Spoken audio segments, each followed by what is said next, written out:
You are a den of vipers. I intend to rout you out, and by the eternal God, I will rout you out. If the people only understood the rank injustice of our money and banking system, there will be a revolution before morning. President Andrew Jackson, 1829 to 1836.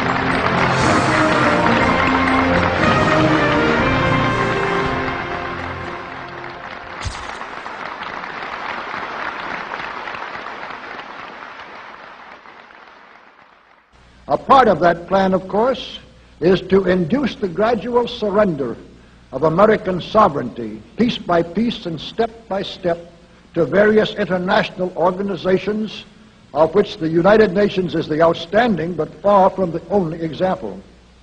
Now, here are the aims for the United States. 1. Greatly expanded government spending for every conceivable means of getting rid of ever larger sums of American money as wastefully as possible. 2.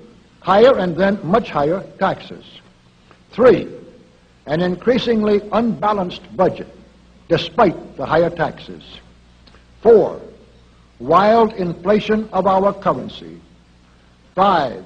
Government controls of prices, wages, and materials, supposedly to combat inflation. 6.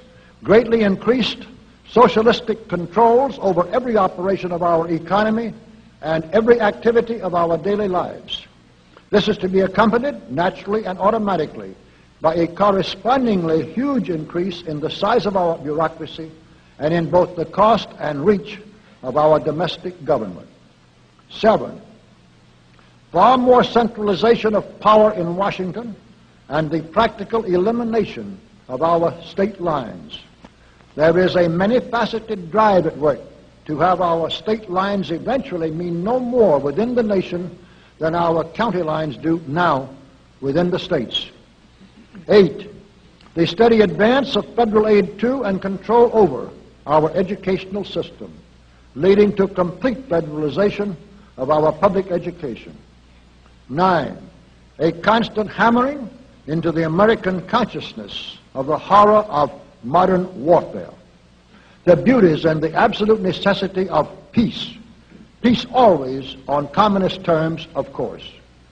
And 10, the consequent willingness of the American people to allow the steps of appeasement by our government which amount to a piecemeal surrender of the rest of the free world and of the United States itself.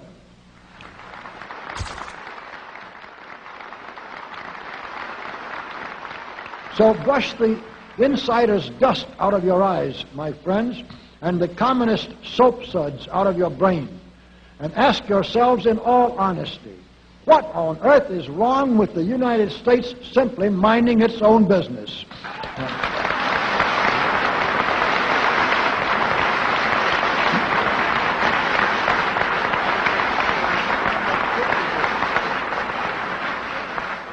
Or with having its foreign policy function primarily for the safety and benefit of the American people.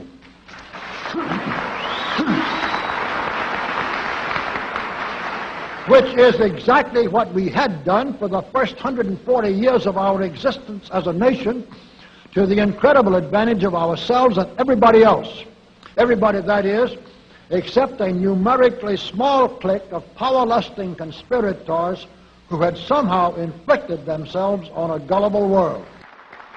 While we turn to a very brief summarization of what we hope the John Birch Society will help and even sometimes lead the American people to accomplish during the next 15 years.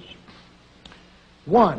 Our first and most important specific undertaking should be to restore the complete independence of the United States.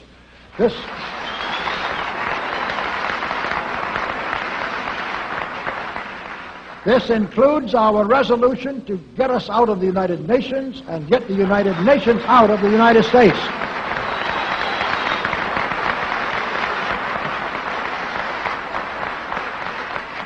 2, we must once again make our money freely redeemable in gold at some realistic price.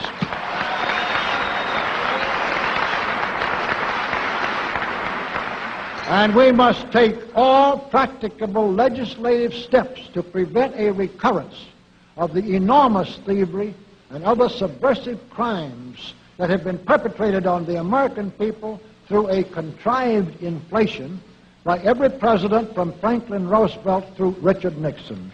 Three,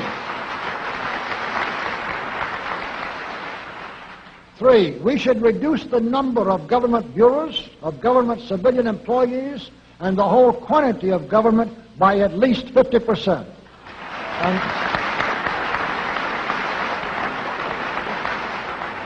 And we should achieve at least this much reduction in proper fashion through gradually convincing a majority of the American people of the wisdom of such a course.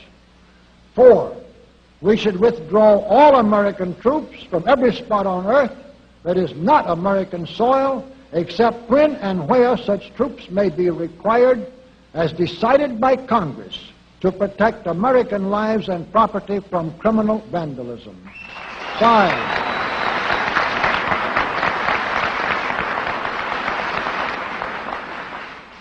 5, we should get government out of the areas and functions and activities where government does not belong. Again, all steps to this end should be taken gradually, but nevertheless just as rapidly as enough of the American people can be persuaded to support such progress. Any such achievement will require a truly massive educational force, but that's exactly what we hope to build during the next 15 years. We could go ahead for at least 100 numbered items, but the John Birch Society will undoubtedly be working on more than that many specific projects, which will be laid out in its bulletins before another 180 months will have rolled around. And all of these projects will fit into the general pattern indicated by the 5 major objectives listed above. So let's really wind up this marathon monologue with one final thought. None of us can guarantee anything about what the future will bring. Your speaker knows what a job we have before us to rid our country of the scourge of communism within the next few years, and then to go ahead on our constructive program so well that 15 years from now we shall already be entering an era of far less government, of a much sounder sense of responsibility, and, with God's help, of a better world. But I sincerely believe that it can be done, and this much I know. If every man and woman in this audience should leave here tonight feeling in his or her own mind and heart that it can and must be done, then it surely will be. And so, all of you patriots of good character, good conscience, and noble ideals, whom we can reach with the filmed version of this speech in 1,000 other audiences, it is with a great deal of confidence and energizing will to win that we invite you to join us in our epic undertaking. While to all of you great, wonderful friends in this present audience, I certainly extend my very deep thanks indeed for so much patience and attention. Thank you and good night.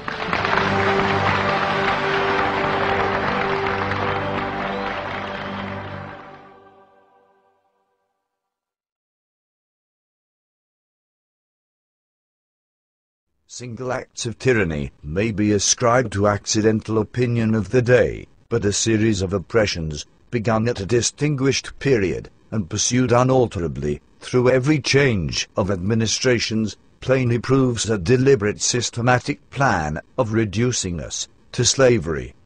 If the American people ever allow private banks to control the issue of their currency, first by inflation and then by deflation, the banks and corporations that will grow up around them will deprive the people of all property until their children wake up homeless on the continent their fathers conquered. Thomas Jefferson.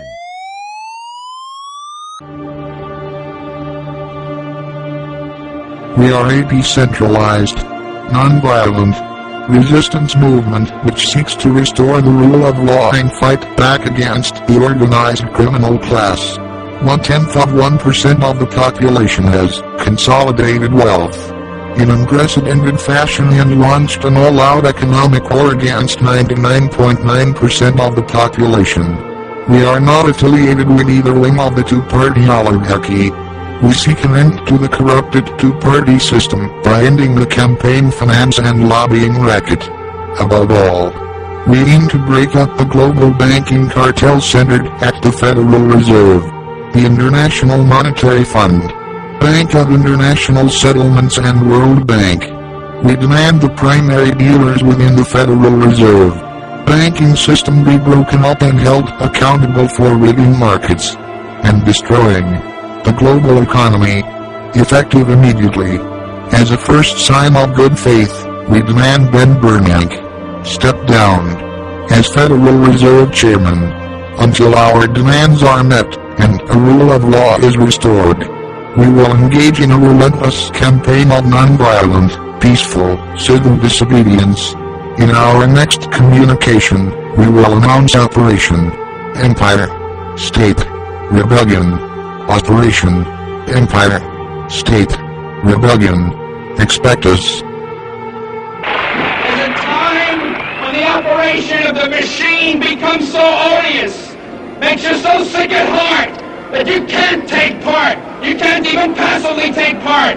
And you've got to put your bodies upon the gears and upon the wheels, upon the levers, upon all the apparatus, and you've got to make it stop. And you've got to indicate to the people who run it, to the people who own it, that unless you're free, the machine won't be prevented from working at all.